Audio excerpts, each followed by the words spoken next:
Welcome, everybody. We're going to get started in just a minute here, but welcome to everybody to Advocating for Adoption Assistance. This is going to be, and I'll restate this in a few seconds for late comers, but this is a presentation focused, a webinar focused on advocating for system change related to adoption assistance in your state or province, not advocating for your individual child. For that, there is a webinar that we've recorded already that has a little bit of that, but you can also reach out directly to me in the future about that. I'll put in my information here. Um, but if folks want to put in what state they're in or province that they're in or that they're dealing with if they're trying to adopt from another state or province. That might help me a little bit as we go along on this, just so I can sort of make sure I have things covered well for you. Um, so Delaware, North Dakota, Minnesota, Missouri. Okay, we got people from all over. This is great. So, welcome everybody. Manitoba, yep, I saw we had 3 folks registered from Canada, so welcome Canadians. British Columbia, excellent. Wisconsin, all right.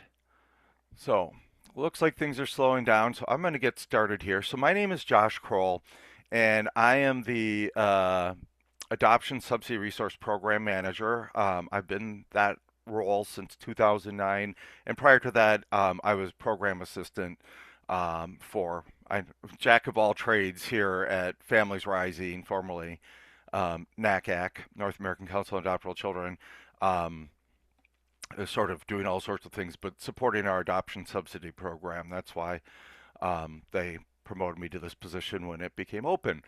Um, so I've been here for 28 years. Everything I've learned on the job. And today we're going to be focusing, as I mentioned earlier, about hey, Betty, glad to see you here. Um, uh, Betty Cornelius is one of the Canadians, and I met her, I think, in Ottawa in 2008. So I'm happy to see that she's on today. Um, so we're going to be covering how to improve the systems within your state or province. So this is unlike my adoption assistance eligibility, which really focused on the U.S. Um, this is applicable to any jurisdiction and trying to make their programs better. Um, the U.S. is a little different than Canada. Canada is a confederation without any federal funding to the provinces. The provinces all design their own system. In the U.S., we have federal funding that go to the states, and that provides some conformity. There's still a lot of differences, but there's some conformity that it does exist from state to state with that Title 4E funding. So just wanted to sort of get that background in front of you. Um, so I'm going to get going here. And just apologies, I am dealing with a cold, so hopefully I won't cough or sneeze during this and not be too gravelly voice, but it is what it is. So thank you for your patience. So as I said, we're advocating for adoption assistance. A little bit about our organization, if you're not familiar with us. Our mission statement is our mission is to amplify those with lived experience, assist adoptive, foster, and kinship parents, educate child welfare professionals, and champion the well-being of children and families. Um, and we do this by supporting adoptive, foster, kinship parents and young people, educating child welfare professionals, and advocate that children and families have support. So today I'm going to start with, because in the US, things have been kind of in a little bit of turmoil in the last year. There's been a lot of changes at the federal government, both with legislation but also with the workforce that oversees these programs. So I'm going to cover that a little bit. And then we're going to go into a legislative engagement. That's going to be the biggest part of this. And we're talking at the state and provincial level. We're not talking at the federal level in either country. Then I'm going to do a bit of time on talking points and telling stories, real briefly cover research, give some other ideas of some other advocacy tools that have been used to just raise awareness, give some specific advocacy ideas, and give some examples of what we've been able to accomplish, or just an example of how things have worked in a couple of states here in the U.S. And then any questions? And if you have questions, you can put them in the chat, Q&A, or if you want to just deal with it more afterwards, at the end will be my contact information. I'll put it in the chat again at that time. So misperceptions, before we get started, this misperception is out there. We get it all the time. And some people think parents are in it for the money. And the reality is, I mean, I've been doing this 28 years, and some families are in a position that they could take children into their home without any additional support from the government, and they would be totally fine. That's not the case for many families. Um, and in fact, some families really struggle. I've talked with families who have taken money out of the retirement to help get services that they can't get otherwise for their children, particularly like a residential treatment facility. Um, you sometimes will hear people say we don't pay parents to raise their own birth children, but I always think of this as being um, like a sort of like a child support. Right now, the children are in the care um, of the state or province, and they have an obligation to continue supporting them when they still leave if they meet the criteria of the state or province for that. So, federal impact in the U.S. Direct funding for foster care, adoption assistance, and subsidized guardianship has not been touched in the past year. I am on weekly calls with the Child Welfare League of America. They have something called CWLA Connect. It's awesome. They give updates. They have a really broad range of different groups on there. It's great to hear and learn a little bit more about things I don't know anything about, like food assistance, housing assistance, other things. Um, but mostly they give policy updates, and their Title 4E, which is the funding stream in the U.S. that funds child welfare, particularly the payments that go to the parents, were never impacted. They weren't looked at. Um, for some of the other programs, they're going to be changing some of the eligibility criteria. But not only that, they're going to do some cost shifting, I think, some of the administrative costs, and there might even be a local share now added for SNAP and food stamps and maybe some other programs. And those burdens will start hitting the states and counties in the U.S. and that's going to put a stress on budgets that are probably not flush with money as they are. So we're worried that next year, 2027, that we will see potential cuts to programs and be ready to fight those. The other big issue is there were a lot of federal employees that left or had positions eliminated, took early retirement or were eliminated. And so a lot of institutional knowledge has been lost with the reduction in the federal workforce. And we don't know how this will impact programs, if things that are not allowable by federal law are harder to get the feds to act upon because there's not as many of them and they're overworked, or just not exactly sure how it's going to look. But just wanted to just make that statement for folks in the U.S. So legislative engagement, I'm going to spend a lot of time on this.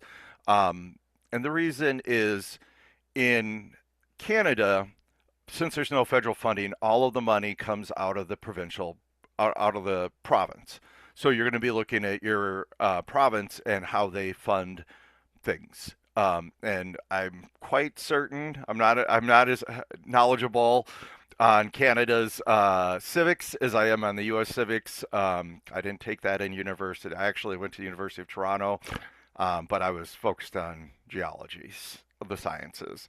Um, in the U.S., just like Congress controls the purse strings, the state legislatures control the purse strings, and even though there's federal funding, it's only 50 to like 70, 75% with that Title 4E. So there's always going to be a state or county share involved with that. So you still need to look at the state, because if the state isn't activating, if they say we're only going to do this much, they only get that percentage. It's not like there's something called a block grant, and that's where the states that gives states usually more flexibility. They're like, you're going to get this set amount of money because of this formula and the census data and all that.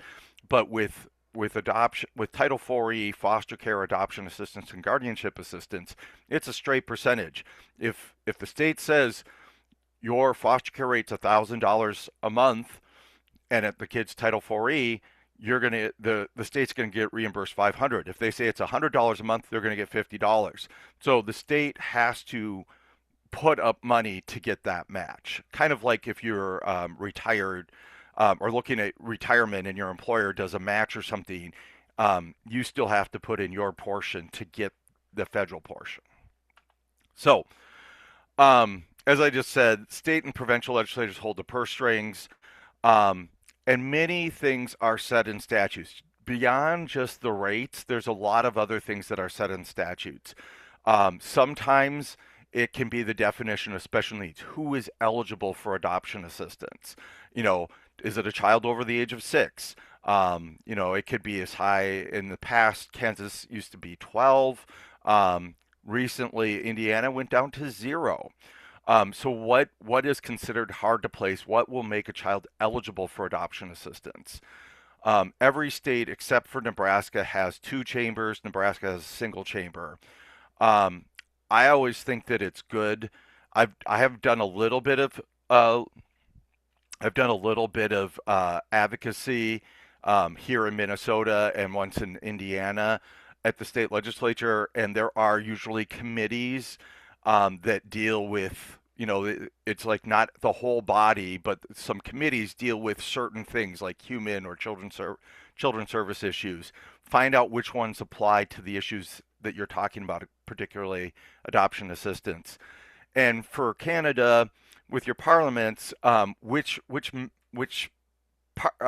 member of the, you all use, everybody uses different language here in the U.S. too. It's like which member of the assembly or the parliament, provincial parliament, is the minister that is over that department, because they're even more important. I talked back in 2009 with with staffer for the minister. I think yeah, for the minister, children, youth, and families. I think it was at the time, because one of our board members was from London, Ontario, and their MPP was the minister. So got to talk with them about adoption subsidy. Um, because this is still a lot of human interaction here. These are humans that are making these decisions, important decisions, but you are important too to tell your story. Um, Most states pass 2-year budget cycles during the odd number years of legislative sessions. So right now there might be some bills related to the budget, especially if there are got some forecasts coming. But the big issues will be hitting in 2027, especially with the big bill. Um, a lot of provisions that won't take place until 2027. So they'll start doing some conforming laws if they haven't already, but also looking at the budget impact and the forecast coming with that. Um, to find out when the legislature in the U.S. is in session, the National Conference on State Legislators always has this guide. They're a great resource. I've worked with them before in the past. From what I've gathered, provincial calendars seem to be spring and fall. And if you're dealing with stuff, you're really getting into the weeds. Sometimes you'll be working on a bill and it will get incorporated into what's called an omnibus bill, and they'll get rid of things.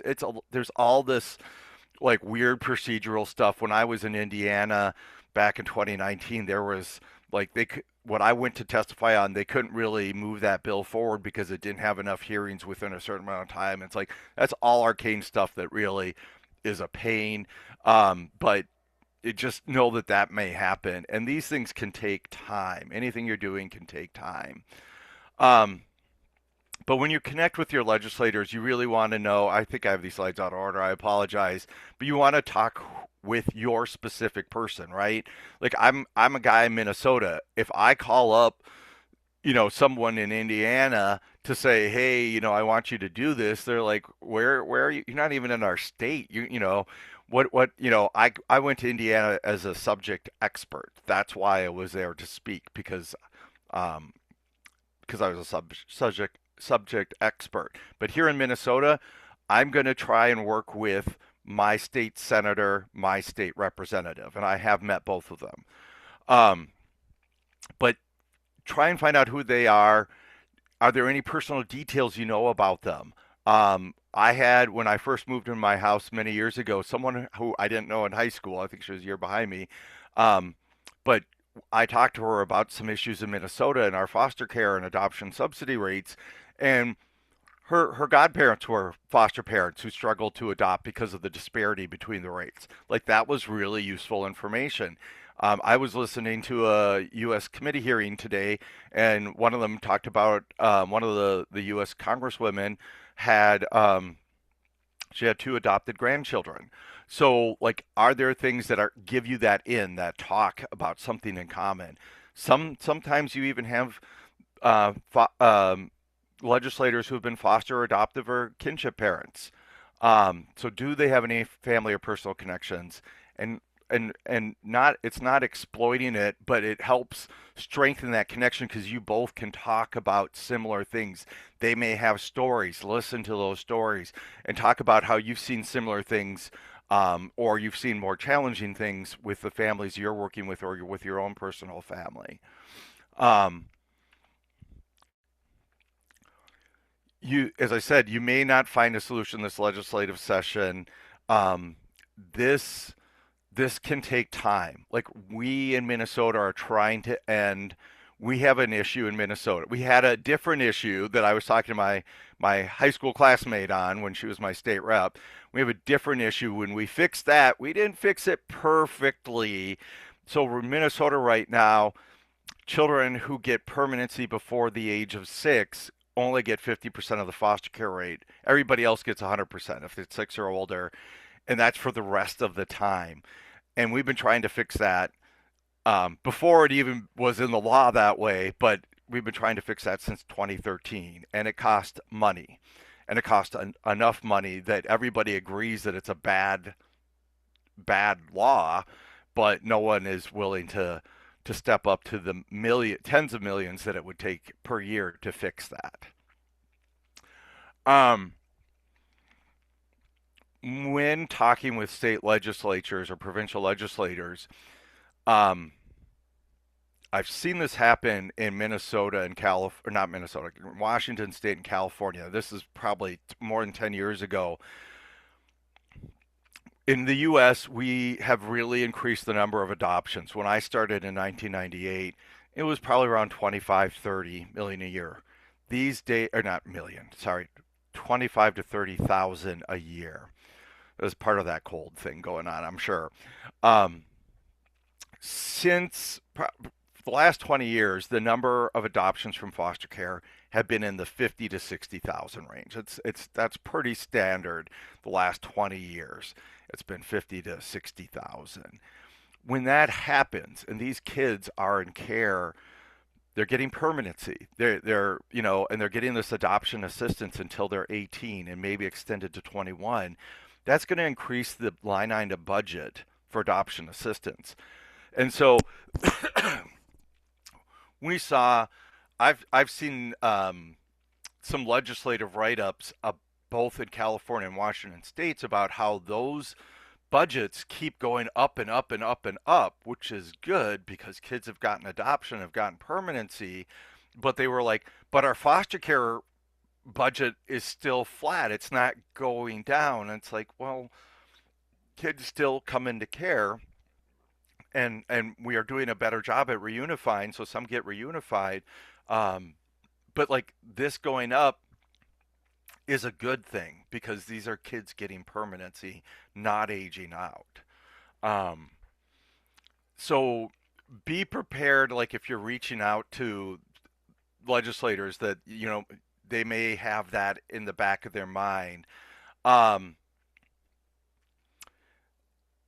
and this last one, I'm sorry, I should have updated this. I think this last bullet point, don't wait until your state or province has a surplus to begin laying the groundwork. Right now, I would start reaching out and be prepared to talk about why adoption assistance is important so it's not on the cutting block next year. Um, the surplus, I mean, we had a surplus here in Minnesota of like 18 billion a couple of years ago, but that money is all done and gone, and we have a surplus right now, but the forecast next year, next biennium is for a deficit. Um, when you connect with legislators, you don't have to do it yourself. It doesn't have to be a one-on-one. If you have a group of people, join with them. If someone else is already bigger and more established, see if you can piggyback onto their efforts. Last year in Minnesota, the Minnesota Social Service Association, which is a lot of social workers, broad concerns, not just child welfare, was doing a day, and I joined on in it. They scheduled meetings with legislators. I asked them because it was not our work that was doing it. If I could talk about some of my priorities, they said no problem. We agree with them. It wasn't the top of their list, but they had no problem with me talking about them. So I met with my state representative and state senator, and it was great. I got to meet some other people from my community that I didn't know that are working in social services just like me.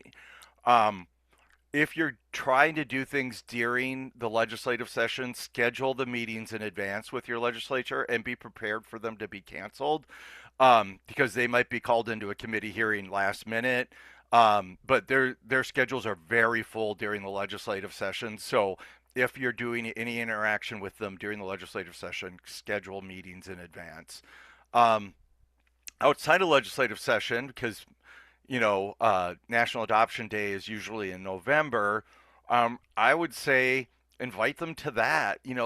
Show show them the positive side of adoption. See the families who are successfully doing that adoption, because sometimes we only hear the negative stories. That's what media tends to go with. So if you can have a positive story, that can be really, really helpful. And like, this is why this is important. Um, be creative. Don't just because someone else hasn't come up with your idea before doesn't mean it's a bad idea. And they are ultimately um, your public servant. They're elected to serve you.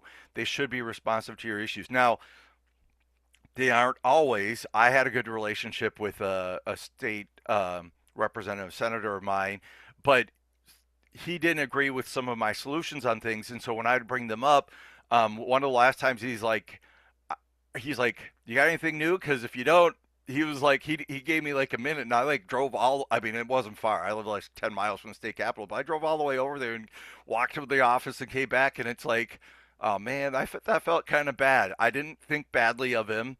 Um, he just didn't think that I had anything new to persuade him to my side of the solution. We had slightly different solutions on fixing our disparity.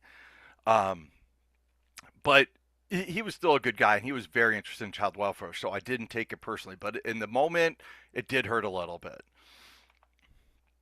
Um, oh, I accidentally repeated a slide. Sorry about that, folks. Um, as I said, as a constituent, you are their boss. In theory, they're working to keep your vote or earn your vote for the next election. You don't need to tell them who you vote for or what party you side with. There's no need for that. The great thing about child welfare, it's very bipartisan. Um, and the way districts are drawn in the U.S., there's a lot of times safe districts and they won't be as responsive. Like that guy, really nice guy, Senator Jeff Hayden. Um, I live in a district that's 83% Democratic, right? So whoever's going to be in, they're going to be in as long as they ever want to, unless they do something really bad.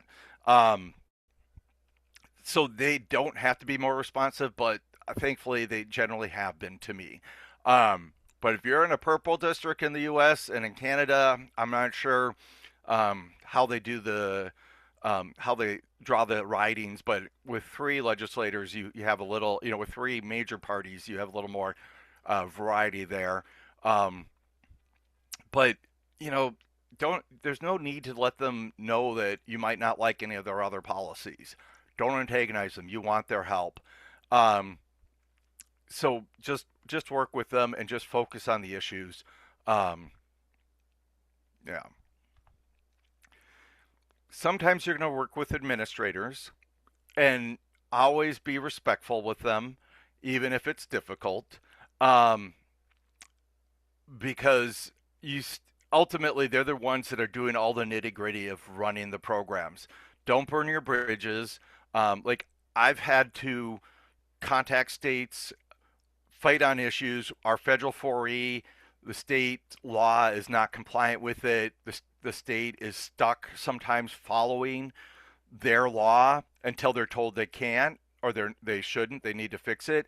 And what I would do in some situations, I'm like, well, I will have to call the feds on this because I don't think this is compliant. And then I do, but I let them know that they have to do their job. I have to do my job, and we can still have a good working relationship. Okay, it's not we're mad at each other. We're just doing our jobs. And sometimes the state staff can be crucial allies. You know, there are things that states do or provinces do that they really don't want to do, but they feel that they have to because of the laws or policies in place. And they might be able to even feed you some information to help you overturn those policies or laws. Um, but their hands are often tied in what they can do. Um, they might be able to give you data. And if legislation gets passed that you want, they'll be involved with administering it. They can be, there might be some leeway there and you want it to be more favorable. That will happen if you have a good working relationship with them. I also highly recommend if your state agency has email lists about rules changes and the ability for public comment, usually in writing, get on those lists. I'm on them for a couple of states, but they're really useful. In Minnesota, I'm on lists also for our committee hearings.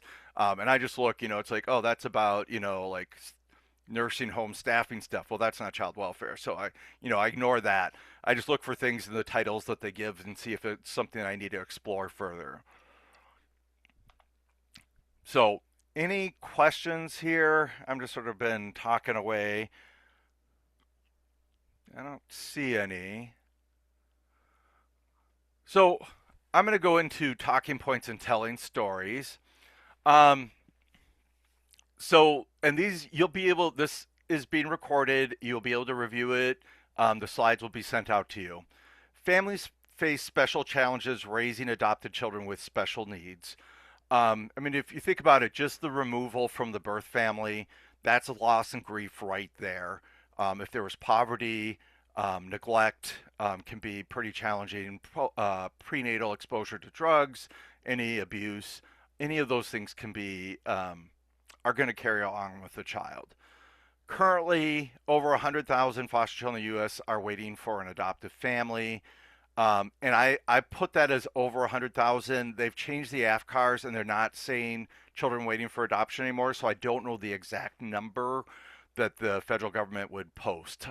So I'm just guesstimating that it's over 100,000 based on the data I could see. Adoption assistance, also known as adoption subsidy or any Washington folks adoption support, is a critically important tool to encourage the adoption of these children and youth who have special needs. Many foster children waiting for adoption, the children already adopted from foster care, have special physical, mental health, and developmental needs. Study shows that these children are at heightened risk of moderate to severe health problems, learning disabilities, developmental delays, physical impairments, and mental health difficulties. There was a survey, this is probably about 20 years old, but it's still pretty useful. Um, um, Adoptive families reported that 58% of their children needed specialized health care, 68% had an educational delay, 69% exhibited misconduct, and 83% exhibited some other kind of serious behavioral problem. Children adopted from foster care face many more challenges than healthy birth children, and parenting children who have endured abuse, neglect, or other traumas, especially those who suffer from mental health problems or never learn to attach to a family, can be very difficult. It's only logical that governments would offer equitable, case-specific assistance to all families who care for children brought into government custody, yet adoptive families often receive significantly less financial aid and fewer services than foster parents. And part of that is, they'll say they're your child now, you should cover the ordinary and, ordinary needs of the child. But, you know, I know I've seen that come up at times, and the reality is, like, why do we say that, like, a child over the age of 6 is eligible if it's only for, for the ordinary need, or, the special needs of the child? That's more a negotiation issue, but that's my little side commentary on that talking point. Adoption has important benefits for children and youth. Adoptive families provide love and emotional security for their children. The stability of a committed family who will be there for them throughout childhood and into adulthood, a place to call home, and financial support. Like other parents who provide on average $38,000 in assistance to their children between the ages of 18 and 34, adoptive parents continue to provide support for their children as they transition into adulthood, support that is not likely to be available for youth who do not leave foster care for permanent families. I mean, I still get financial support from my parents, and I'm in my 50s, every now and then when I need a little help with something. But it's not just the financial part either. It's like there's someone there for you. Um, if I have a really challenging day, or like if I ever were to get married, you know, I would have. I mean, I'm not a someone want witness. I would have someone to walk me down the aisle, type of thing. There's just so many ways in which permanency provides support, and it's not just financial, but financial is part of it. Um, like you know, think about it. A youth that ages out of foster care, they may not have a place if they are lucky enough to go off to college. Where do they go home to for the holidays? Do they have a place to go home? It might be their last foster family, but it might not be. Adoption, not all of them are successful into, great relationships into adulthood, but there is that connection, and that legal permanency there. I mean, it's just so much more than just that assistance, but that assistance is helpful too. Research has demonstrated this one is really for the bean counters. Research has demonstrated that youth who are adopted, when compared to youth in foster care, are more likely to complete high school or the equivalent, more likely to attend and complete college, less likely to become teen parents, less likely to abuse drugs and alcohol, less likely to have mental health problems, less likely to be arrested or incarcerated, more likely to be employed, and more likely to have adequate incomes, with one study showing that individuals adopted from foster care have incomes that are 75% higher than young adults who age out of foster care. This is a lot of positives, and there are some things that are struggles that are less likely to happen with that permanency. So if you're thinking about it, if you're talking to the bean counters who are just like, what's the cost benefit analysis of this? This is a lot of benefits and a lot of taking away of things that aren't so good. It's an investment in the adoptive families and the children they have adopted to have the best chance at life. Telling personal stories. A key component of any advocacy strategy is finding personal stories that demonstrate the importance of the change you seek. Personal stories lend credibility to a problem or solution. They put a human face on a problem or solution. They help others identify with the problem or solution. They engage a reader's heart, stir compassion, and they move people to action to solve the problem or contribute to a solution. So I've done a couple of testimonies. I think three in Minnesota, one in Indiana. The first one I did in Minnesota was for a state tax credit for adoption. And I had this beautifully written document explaining everything, explaining the advantage of the adoption tax credit, explaining the advantage of at the time Minnesota was trying to do a refundable adoption tax credit. The legislator I was supporting, she wanted me to be the expert on. It was great if it had happened.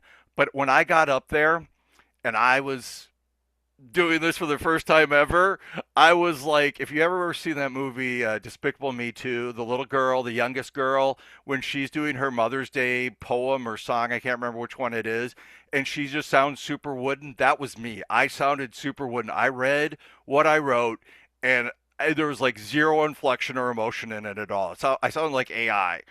It was horrible. So 4 or 5 years later, there's this bill to fix our disparity mostly in Minnesota. And I had a beautifully written thing, and I didn't read it at all. Instead, I went for the heartstrings. And I'm not a foster or adoptive parent. I'm not a parent at all. But I grew up with this organization. And I've talked with tens of thousands of families over the years. So I went up and I said, okay, we had some data that in Minnesota at the time, I think it was less than 30% of kids were being adopted by their foster families, way below national averages. And we can't prove the reason was because of the disparity, but it likely was the disparity because at the time it was about 40% of the foster care was what folks could get in Minnesota in adoption assistance. So that's pretty bad. And so I went up there and I just went with a made up story. Um, and I just said, we have a really low rate of adoption from foster care.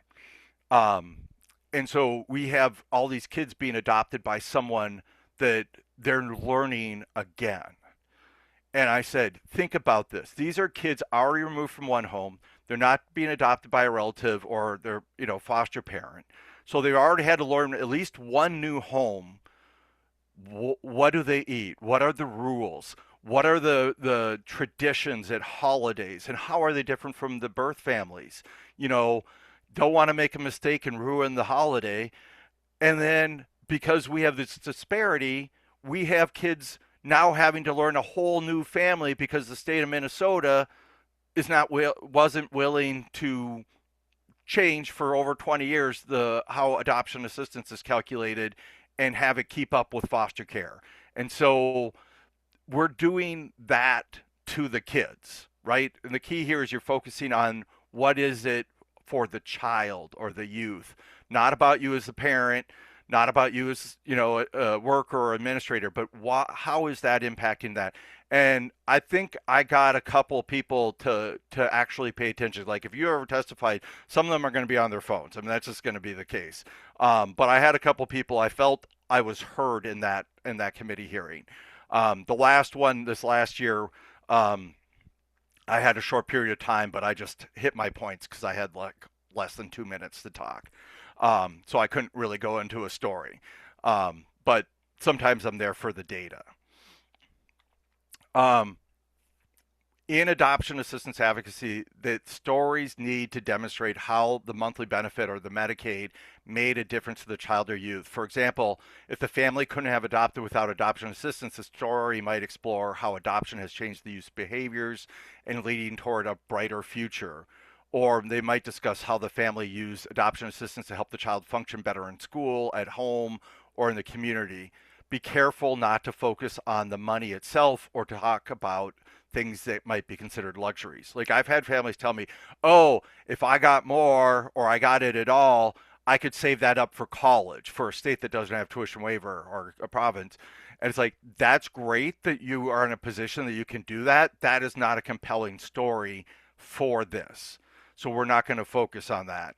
Um, like Medicaid wouldn't provide this service because it's no, there's no providers in my community that will take Medicaid's rates, so I had to pay out of pocket. This adoption assistance made that difference, or my health insurance plan didn't cover this, so that helped with that service.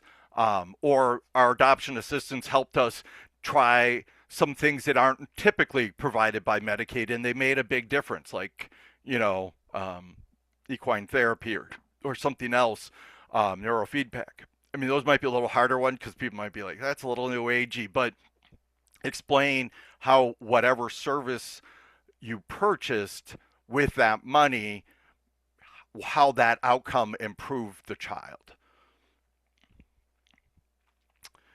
Um, Other advocacy tools, some of this comes, some changes come raising awareness because a lot of people don't have a clue. Like if you start talking about foster care and adoption, child welfare stuff, a lot of people might look at you like you're an alien. Like what the heck are you talking about? Especially if you have a child with some challenges. They're like, oh my. It's like, yeah, it's just a normal day for us. Um, and there's a lot of negative that gets out there, both in the nonfiction, news that is covered, but also, adoption's used as a punching bag sometime. Loki, they're talking about Loki in the Avengers. Oh, he was adopted. Like, I hate that. My sister was adopted as an infant. I remember the day I first saw her. I was 5, and I have a good memory. But adoption's always been an important part of my life because that's how I got my sister. Um, so let's highlight the good stories, like National Adoption a Day. I've seen reporting at times, either in the newspaper or on news. There's good stories out there. Some states, we've did it here in Minnesota. Alabama did it.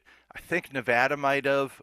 Foster Doll Project. That's where people get um, dolls that aren't, brand new. They might have little scuffs and stuff, like children who might come into care. They make up fake but real, realistic social histories because you don't want to violate child's, privacy. Give them out to legislators. Follow up with weekly calls like a social worker might do with you. At the end of the session, take them back. See who's cleaned them up. See who doesn't want to give them back. That's an ally. You'll know who your allies are. Um, and if you take them back, then there's no gift issue because you didn't leave it with them. So you don't have to worry about, bribing legislators. Use social media. I'm not really good at that, but, use social media to highlight positive things. Create a visual display to represent children in the child welfare system. So Alabama, they had this project, 6,000. They gathered, this is insane, 6,029 pairs of shoes. They got them kids' kit shoes, and they shipped them to the state capitol in Montgomery, and then put them all on the steps to represent each child in foster care.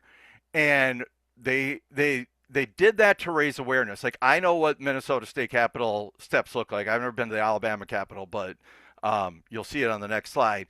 But they raised awareness. This drew attention to them, and then they said lawmakers in Alabama, they get 100. This is a few years back, so I don't know what the current numbers are, but 134,000 and not 100.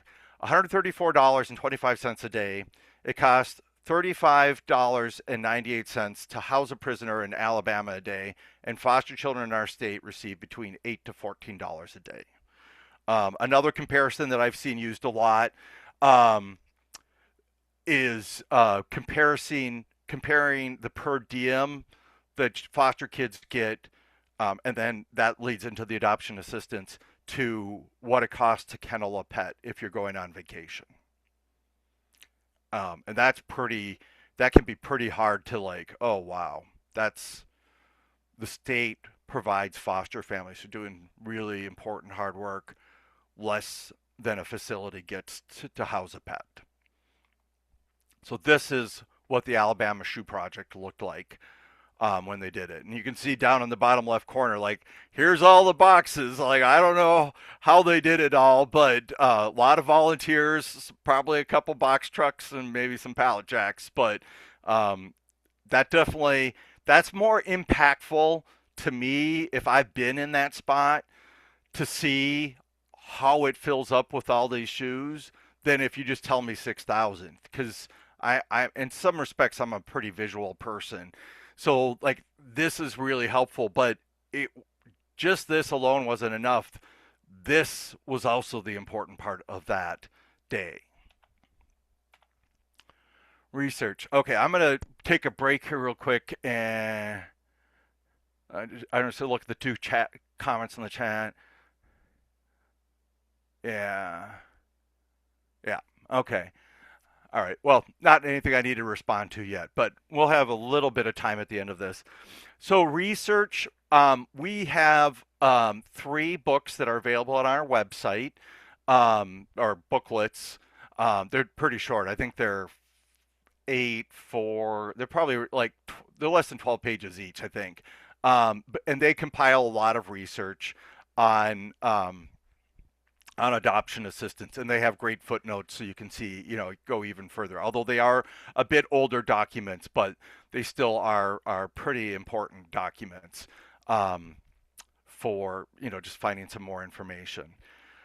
Um, Here's a list. I'm not going to read the names of them, but there's a number of there's a bit of research out there for some really really good information on adoption subsidy. They are also older.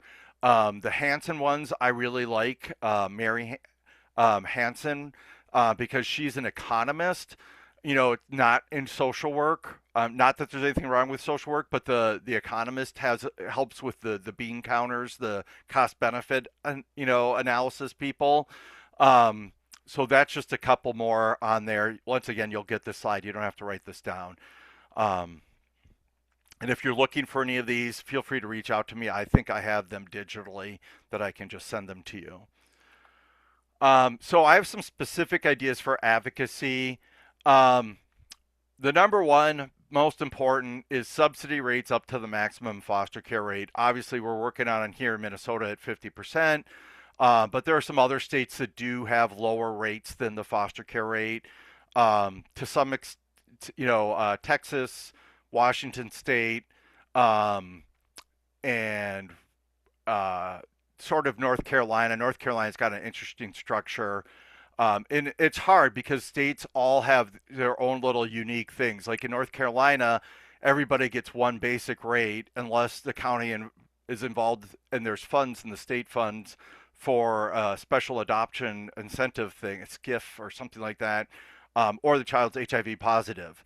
But that's something that could change, but it costs money. States can, but are not required to have subsidy rate up to the maximum foster care rate. And a state is allowed to have a lower ceiling, but is not required to. Those are things that are fun to learn. Shall versus may. Um, and the state can offer the maximum subsidy rate, but some states negotiate it. Like in Minnesota, what's really nice here is we don't negotiate. It's just like, this is what the child's eligible for. That's what you'll get. Whereas other states, families have to fight sometimes, and really make the case, and show the need to get up to the foster care rate. And moving from that system, um, and the only state I know recently that's moved from that system is Indiana. And I had some conversations with them, and I just started out the conversation because they were asking how other states negotiate. I'm like, have you thought of just offering the foster care rate? And they're like, we've talked about it, and then it happened. I don't think it was just because I mentioned it, but probably didn't hurt that I mentioned it. Um, but there's a lot of states have different ways they do it, um, and they can offer just the foster care rate. Um, if your state already has equal rates and offers the maximum, but the state rates are very low, then you need to get the foster care and adoption subsidy rates up. There are some states that still have some pretty low rates. The Missouri basic rates are pretty low. Um, and then the higher rate, they've changed. It used to be behavioral medical foster care. It's a different name now. Those aren't still that high. There you're going to have to push to move the foster care rate and the adoption subsidy rate up. Um, so yeah, so let's see. That's that slide. In the U.S. also, I'm not sure what the ages are in Canada, but in the U.S., um, many states do provide subsidy past the age of 18, but often with conditions. If the state is just going to use their own dollars, not federal dollars, they can do it for kids in high school or college. Um, if they're extending, if the child qualifies for federal funds, the Title 4A, they can extend it up to 21 if the child has a disability that warrants continuation. Not all states are doing this. Um, and most states are doing this now, though, but youth adopted at age 16 or older, they can get it extended to 21 if the youth is still in high school, in college or a vocational school, in a work program, employed 80 hours a month, or incapable of any of those because of a medical condition. Other services, this is definitely US or Canada here. You know, can your can your program, your state program or provincial program provide some services? Sometimes the issue isn't the money, it's just like access to services and paying for them.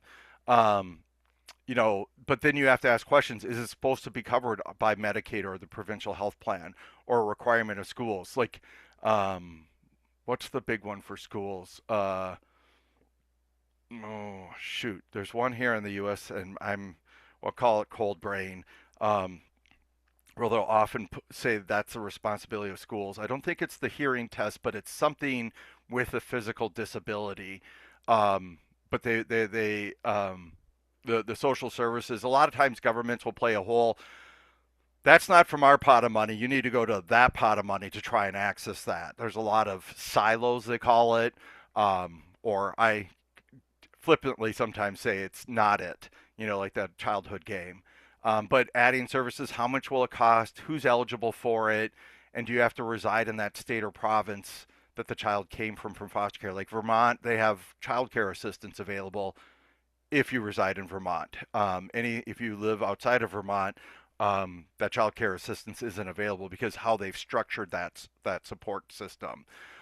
In Minnesota, our child care assistance is built into our assessment tool, and so that would follow the child wherever they go, even if they were in another state or potentially even another country. So it depends on how things are structured. Um, some Canadian specific ideas I have um, in Ontario, which for the folks here who are not from Ontario or not from Canada or Ontario, it is the largest by population province in Canada, um, and they have this targeted adoption subsidy program. So that's something run by the province, and it has a means test. And the means test is if you're a dollar over this on your taxes on a certain line, you lose the subsidy for the year.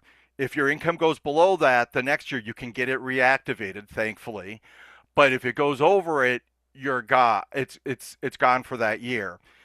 British Columbia has an income test also, but theirs is like a dimmer switch. Like Ontario's an on-off switch, but British Columbia is a dimmer switch where the amount goes down, but it also factors in family size. So if I have a bigger family, if I have a family of 7 versus a family of 3, that amount where it starts going down is higher, but then it also doesn't completely go away. So I would love for Ontario to change that to mimic British Columbia. And sometimes states and provinces really look at how other places are doing things, um, and sometimes we'll actually take that to improve their systems. It's amazing. Sometimes shame is does work. Like, well, we could do this a little different and better. Let's be like British Columbia. I would love for Canada to provide some federal funding to the provinces, not put it all on the provincial backs. And Quebec, they only provide adoption assistance for the first 3 years after adoption.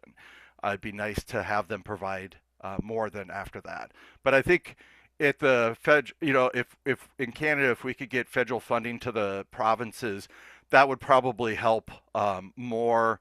Maybe for sure in the territories, maybe in the prairies and the Atlantic provinces, and maybe would help with Quebec too. I would imagine. I think the prairies I think are pretty decent. Alberta for sure is doing, and British Columbia and Ontario for the most part. For the kids who qualify for target adoption subsidy are doing pretty good, but everybody could be doing better. Everybody, no putting any specific group down. So I'm gonna try and wrap this up with this, and then are any questions? Um, okay, I'm just looking real quick there. And Betty, why don't you just follow up with me afterwards? It'd be great to catch up with you too. Um, so two examples of state advocacy. So back about 15 years ago, Washington State limited their adoption support, which is what they call it, to 80% of the foster care rate because they were running into this issue. The adoption assistance keep going up and the other didn't.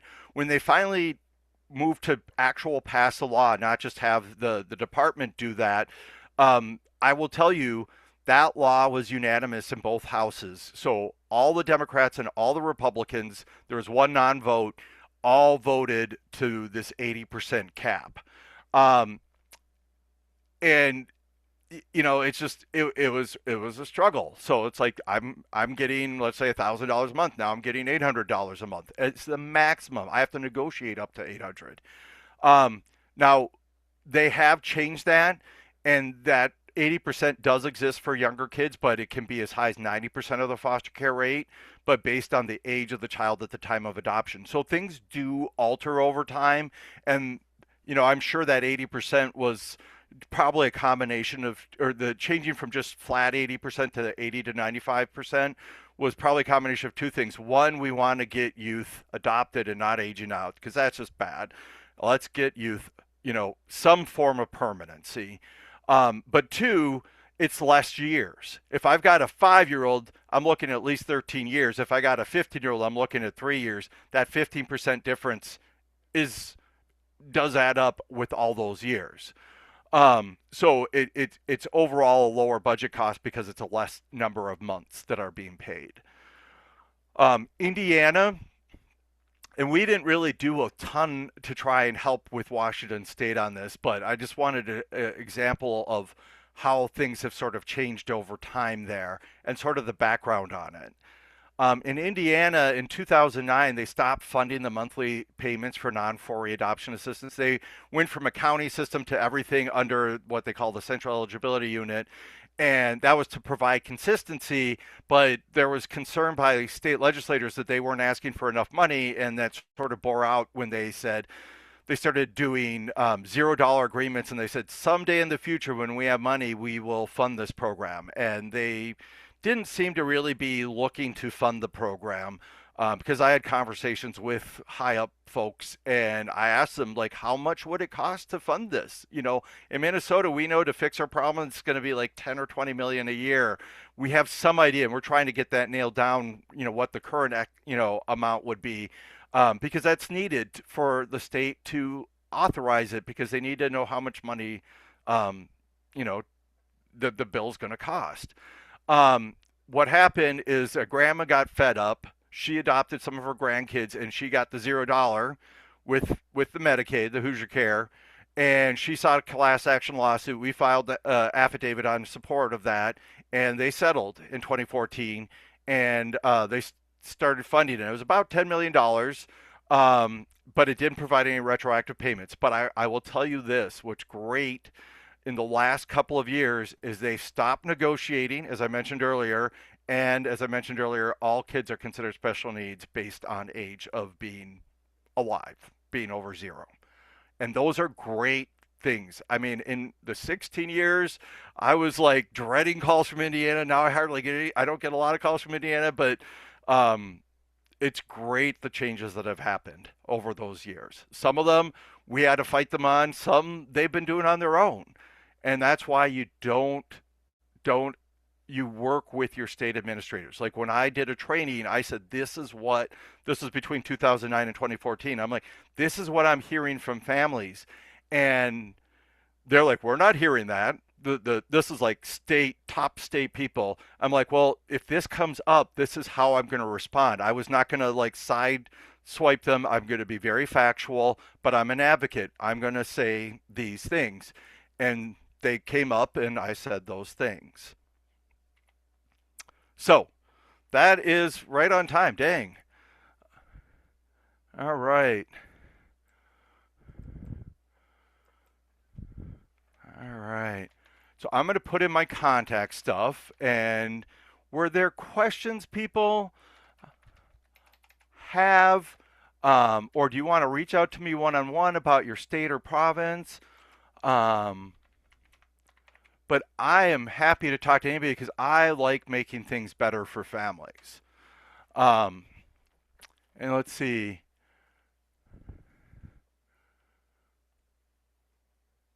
Yep. Betty, I don't have your current contact information, but you shoot me an email with your phone number. I'll give you a quick call. As I said, I've been talking with Betty for probably 20 years, so I know Betty. Um, yes, Sophia, the transportation is definitely a huge part. And if you're in a place where you're negotiating, if you're in a state or province where you have to negotiate the amount, definitely factor in that transportation cost in there. Um, um, and I do know. Oh, I gotta get that. Take a picture.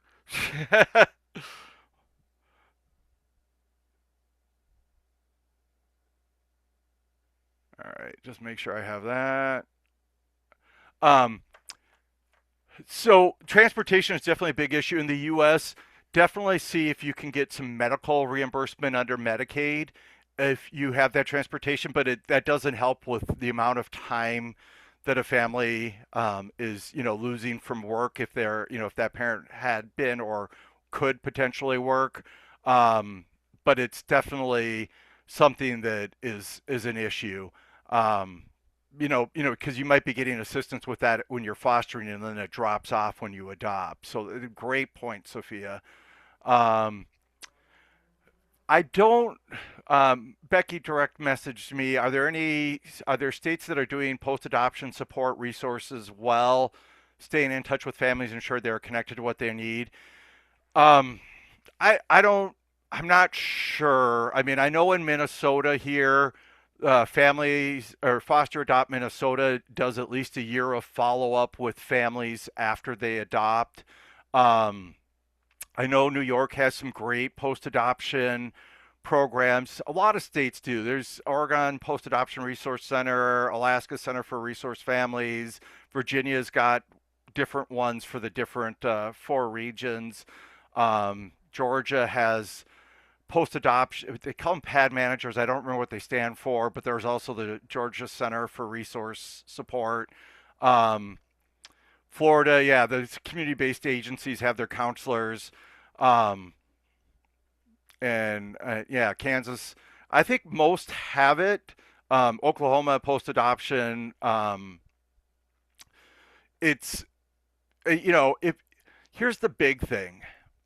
If you don't ask, you might if you don't ask, people may not come up to you and say, "Hey, did you hear about this?" Like, get on newsletters.